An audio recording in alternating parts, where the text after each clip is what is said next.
My mother was the Queen for a very long time. And although you kind of know that this might happen, you don't really think about it very much.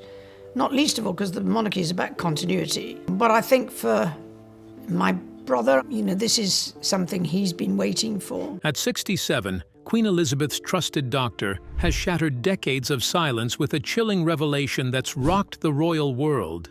What he witnessed during her care was so haunting, he vowed never to treat another patient. The palace is reeling, and whispers of hidden truths have sparked global intrigue. He said, "Your Majesty, it has been an honor and privilege to serve you." What dark secrets did he uncover? Why has he stayed silent until now? Join us as we unravel his shocking confession and reveal the moment that's rewriting royal history. The invitation and the quiet unmaking. At 67, he believed his career had reached its twilight. He had lectured, published, mentored the younger generation, and earned the quiet dignity of service. Then the envelope arrived, thick cream paper, sealed in crimson wax with the royal insignia. It was not an invitation. It was a command disguised as courtesy. The letter stated that his expertise was required at the highest level, not for consultation, but for dedication. Within a week, he was drawn into a process that felt less like recruitment and more like dismantling. To the outside world, it appeared an honor. Colleagues toasted his appointment with hushed reverence. Yet behind palace doors, the vetting was merciless. Officials questioned him about details long buried in memory, his student travels, half-forgotten debates, friendships from decades ago, every patient he had once treated, every line of his financial accounts, every idle remark was scrutinized. His past was stripped bare until he felt less like a doctor than a specimen under glass, examined for flaws invisible to the naked eye. Piece by piece, his life was unmade so that it might be rebuilt for the crown. One morning, after months of silence, he was summoned to the palace itself.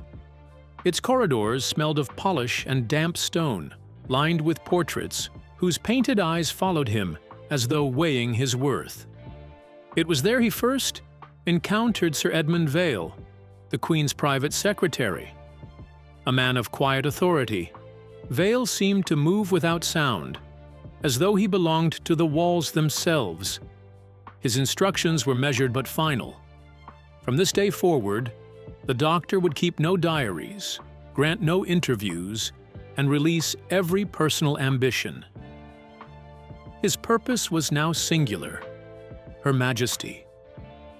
But the most haunting words came not from Vale, but from the man whose place he was taking. A frail predecessor, his hands unsteady, poured tea in a dim sitting room at Clarence House. His eyes, clouded yet piercing, fixed on him. "Remember," he whispered, "you are not treating a woman. You are treating the crown. Her body may weaken, but the symbol must endure.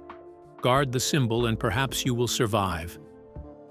The doctor left unsettled, telling himself it was metaphor. Only later would he realize it was not counsel, but a curse passed from one physician to the next.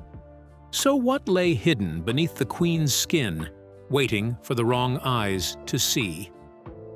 Stay tuned to find out. Balmoral, a routine. Check that wasn't. Balmoral had always been described as a refuge, a place where ceremony loosened and the monarch could breathe without the unyielding theatre of London. When the doctor arrived that September morning, the Highland air was heavy with rain. Mist clung to the stone windowsills, and the corridors carried the faint aroma of pine wood fires. Everything about the setting seemed designed to calm, to reassure. He reminded himself it was routine, blood pressure, lungs, the familiar procedures of age masked as dignity. Her Majesty received him in a modest sitting room, far removed from the grandeur outsiders imagined. A fire crackled fiercely against the damp chill. Old portraits of ancestors stared silently from the walls, while their corgis dozed in a cluster by the hearth. She sat in a wool robe, fragile yet composed, her eyes sharp with intelligence and resolve. There was no courtly distance between them, only the practiced calm of a patient meeting her physician. He unpacked his stethoscope, asked the usual questions, and recorded her responses. Sleep, appetite, mobility.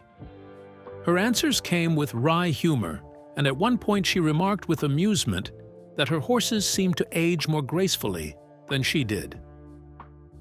When he asked her to lean forward so he could listen to her breathing, she moved obligingly. That was when the robe slipped just slightly, revealing something no eye was meant to witness. At first, his mind registered it as a scar, perhaps the remnant of an old procedure. But the pattern was too precise, too intentional.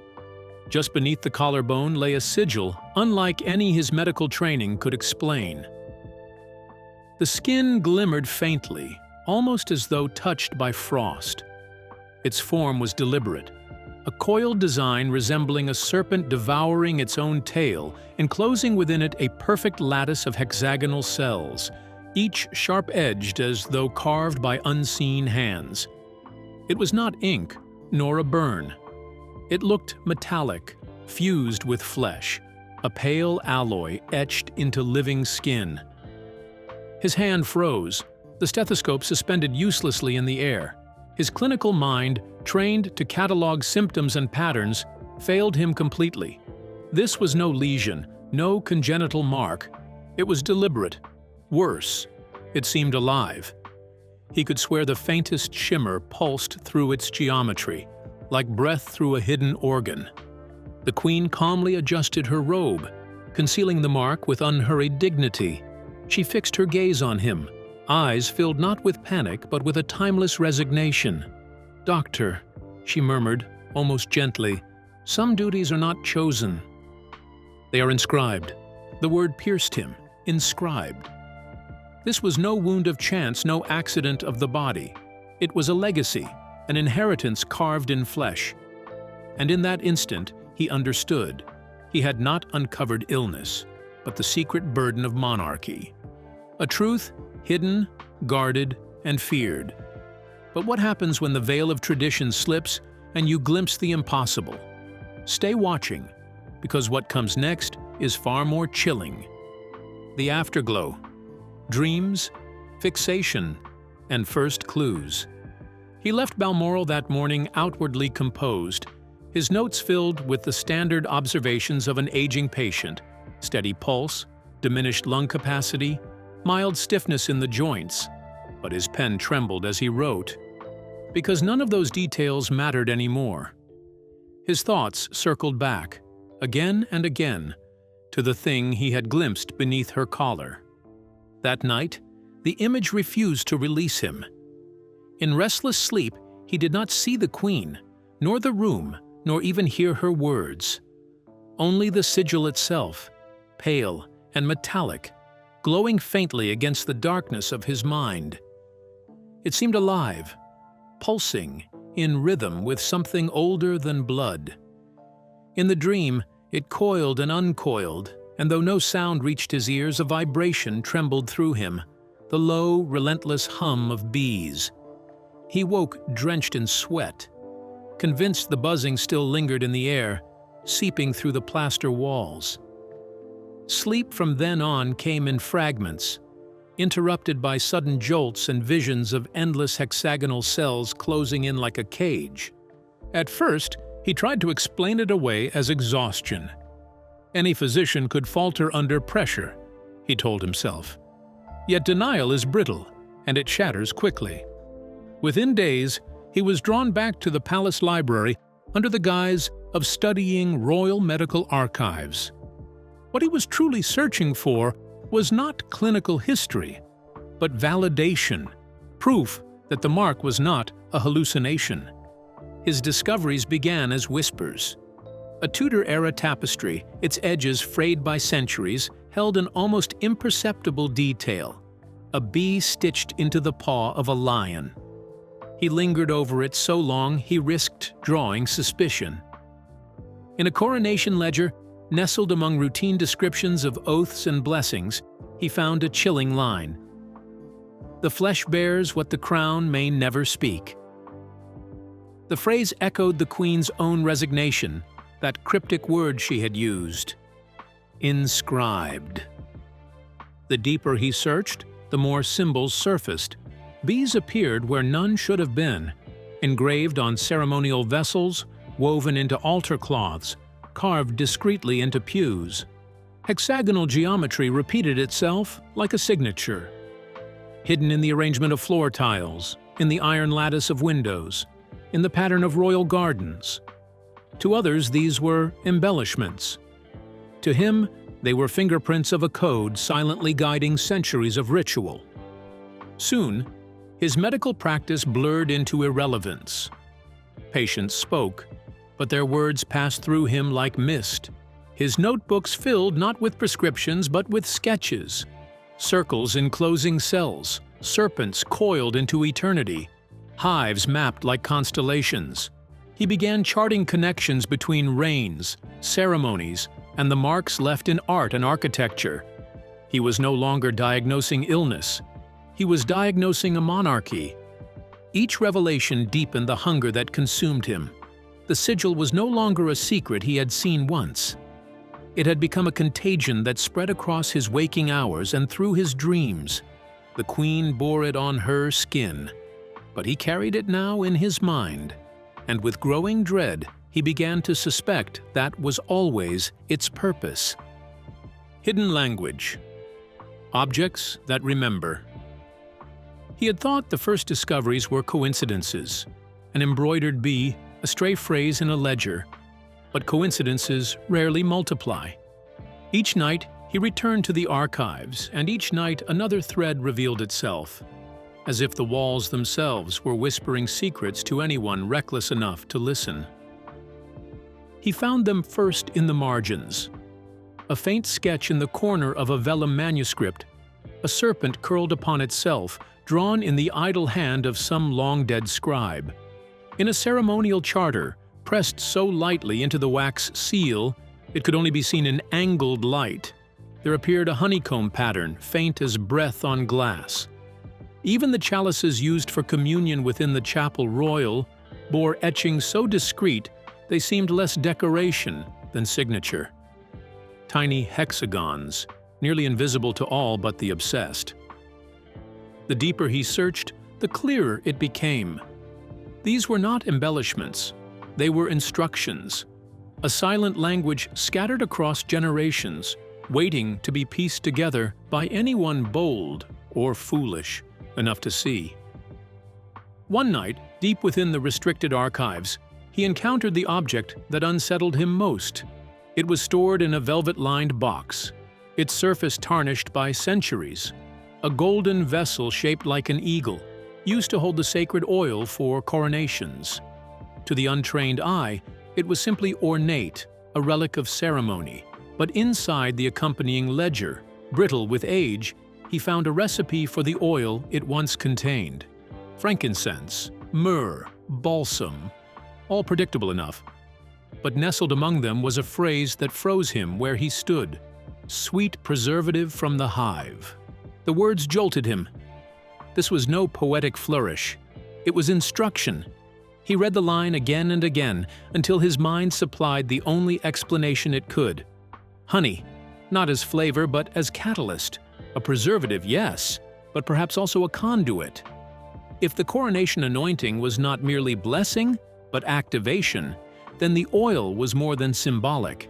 It was part of a mechanism designed to awaken the sigil within flesh, binding the monarch to whatever consciousness had marked them.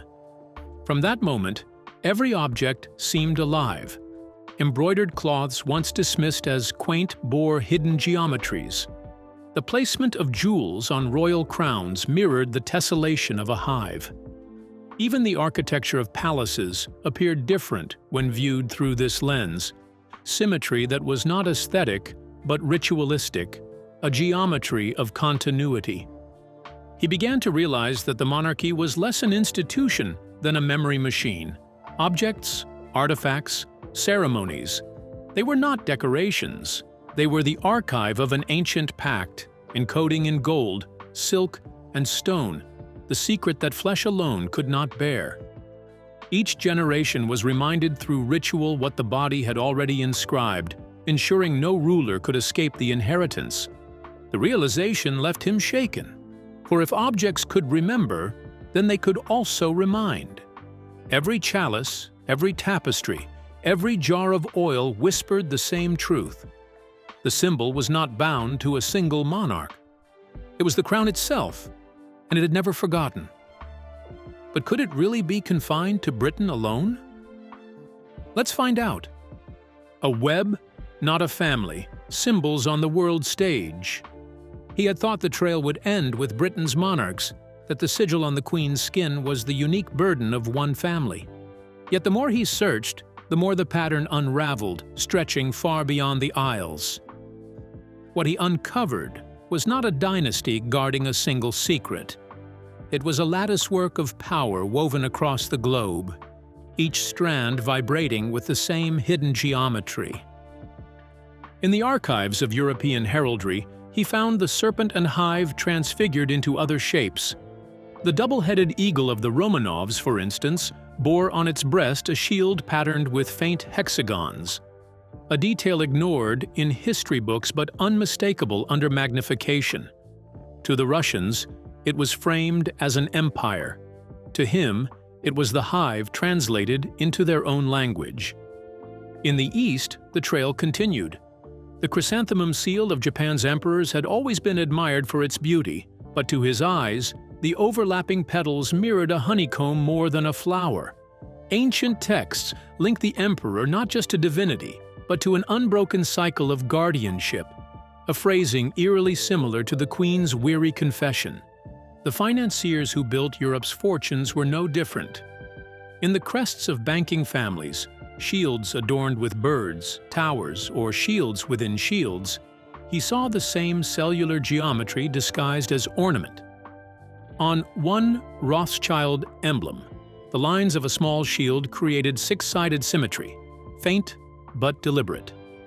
Another dynasty displayed bees openly, lauding them as emblems of industry and prosperity. But he knew now it was more than metaphor. It was not individuals conspiring in smoky rooms that chilled him. It was the realization that cultures separated by oceans and centuries had all converged on the same design. Monarchs, emperors, bankers, priests, each, in their own way, positioned as the center of a hive, the point where countless lives connected into one. The organism was not bound to bloodlines alone. It was adaptable, attaching itself to whomever could anchor power, wealth, or belief. Trade networks mirrored the same structure. Medieval guilds adopted bees as their symbol of order and cooperation. Priestly vestments in Catholic processions bore golden hexagons stitched in hidden panels. Even the maps of old maritime empires reflected hive patterns, their colonies spread like cells across the globe, radiating from a single imperial queen. By the time his research was done, he no longer saw separate nations or rival dynasties. He saw chambers of a colossal organism, a planetary architecture hidden in plain sight. Britain was not the heart, merely one chamber of a far larger hive. And the queen, bearing her inscribed mark, was not alone. She was one of many hosts linked together across time and continents by the same silent geometry. But what happens when curiosity crosses the threshold? Watch carefully. Descent begins. The secret chamber and the custodian. The summons came without words. Two men in identical suits appeared at his door, their faces unmemorable, their presence undeniable. They did not threaten.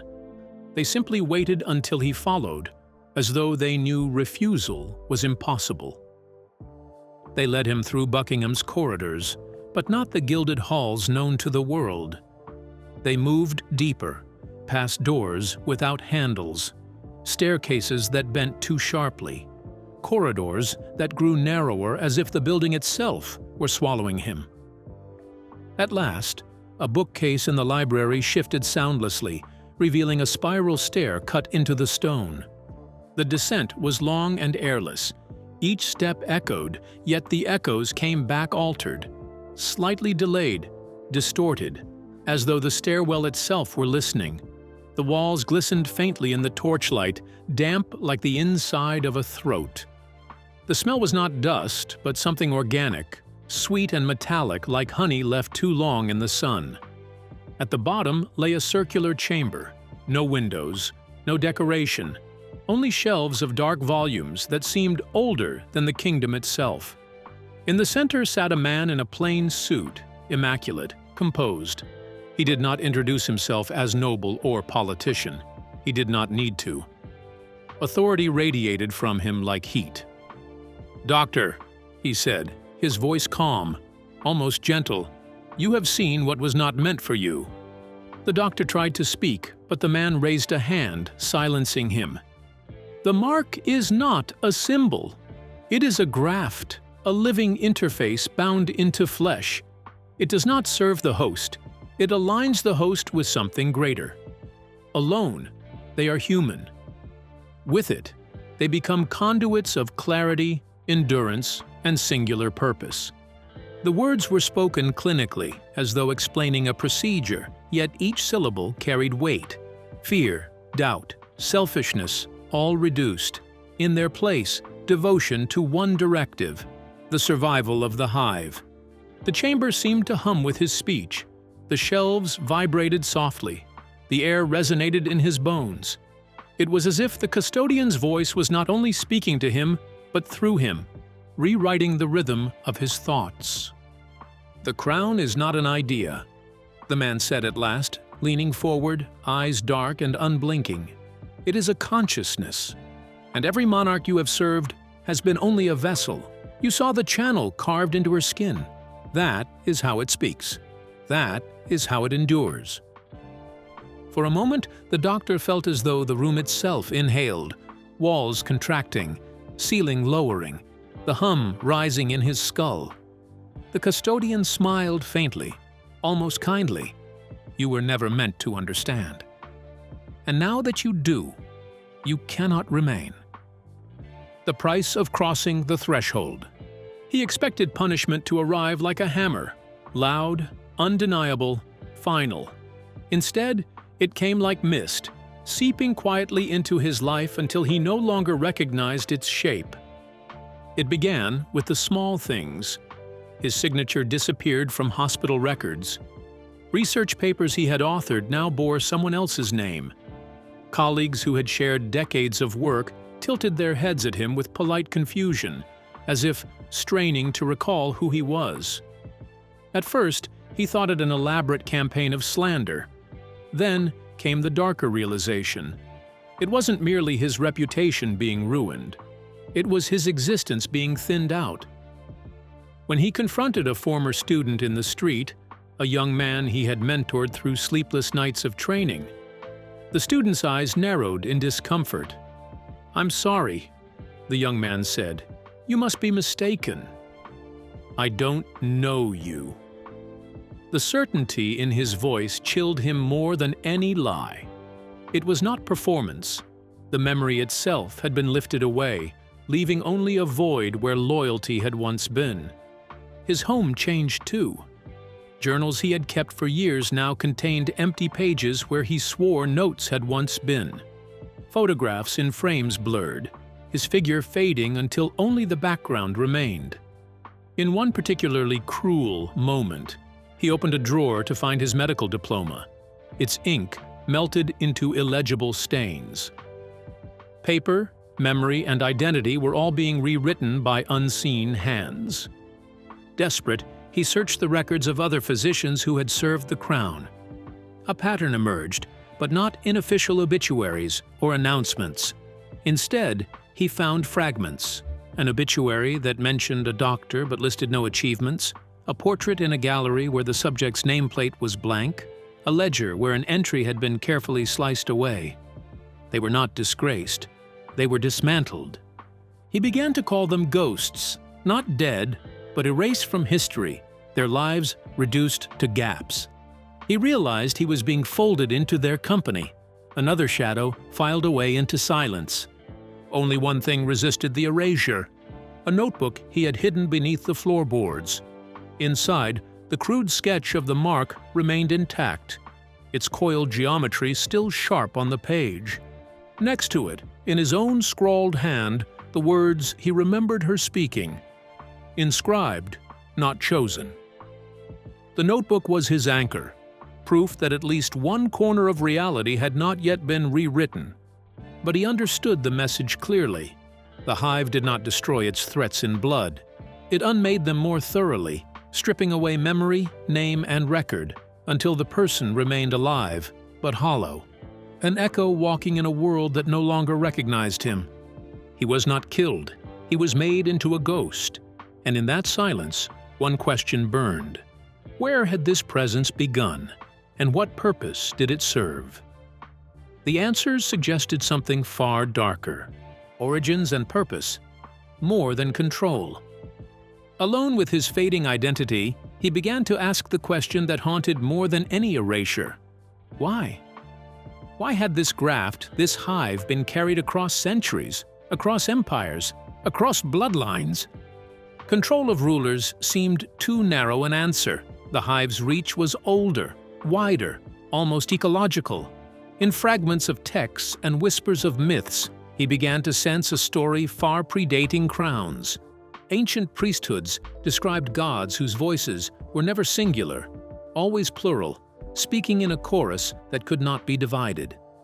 Cave markings from early civilizations revealed hexagonal grids etched into stone beside depictions of harvest and war.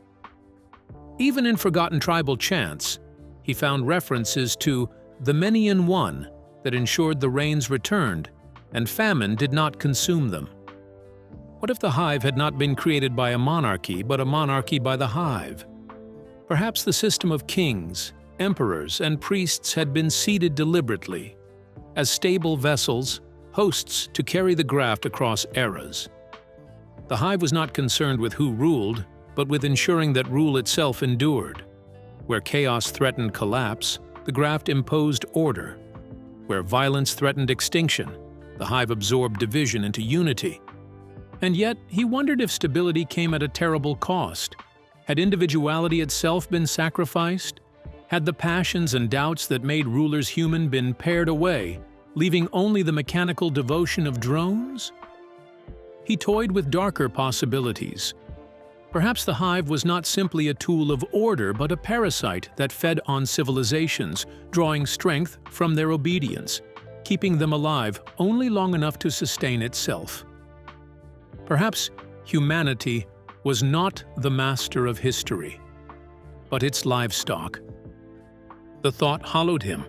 Control was horror enough, but the possibility of cultivation, of being tended, harvested, consumed, was worse. And if the hive was not born from humans at all, but something that merely chose humanity as its host, then the graft on the queen's skin was not just inheritance. Signs in plain sight. The watch continues. Years passed, but the hive never left him. It lingered in shadows, in half-seen details, in the feeling of eyes resting on him when streets were empty. Exile was not freedom. It was a leash. He kept to small towns, moving often, adopting quiet routines that left no trace. Yet reminders followed him like spores, drifting on the wind. In a second-hand shop window, a B-shaped brooch gleamed among broken teapots. At a local library, a new history book featured a coronation illustration. Its margins decorated with faint hexagons he knew had never been in the original print. Even in the architecture of churches, he noticed subtle alterations, patterns of 6 repeating panes where there had once been 4. The confirmation came one winter evening as he read a newspaper in a crowded cafe. On the front page was a photograph of King Charles shaking hands with a foreign dignitary. On the king's finger was a ring he had never seen before. A simple band, engraved with a single hexagon. To others, it was an ornament. To him, it was a signal. The graft had passed. The hive still breathed. He left the cafe with shaking hands, the cold air burning his lungs.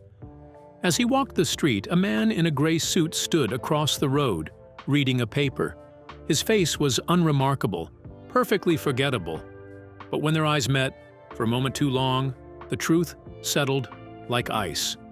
Recognition, surveillance, permission to exist, but never to belong. They did not kill him because his silence was louder alive than dead. A living ghost was a warning. The hive could erase, hollow, and unmake without shedding blood. Every step he took was under its gaze, every breath a reminder of its patience. He began to see it everywhere: corporate logos, state seals, even graffiti sprayed on alley walls, circles, serpents, hives. To others they were meaningless. To him, they were signatures. The hive was not hiding. It was reminding him that it did not need to hide. And each time his eyes caught those patterns, he understood the same truth. The world he lived in was not governed by leaders, but by the organism they served. The hive endured, and through its vessels, it watched. So what do you think? Was the queen merely a vessel for an ancient force, or guardian of a forgotten pact? We'd like to hear your thoughts. Don't forget to subscribe and share.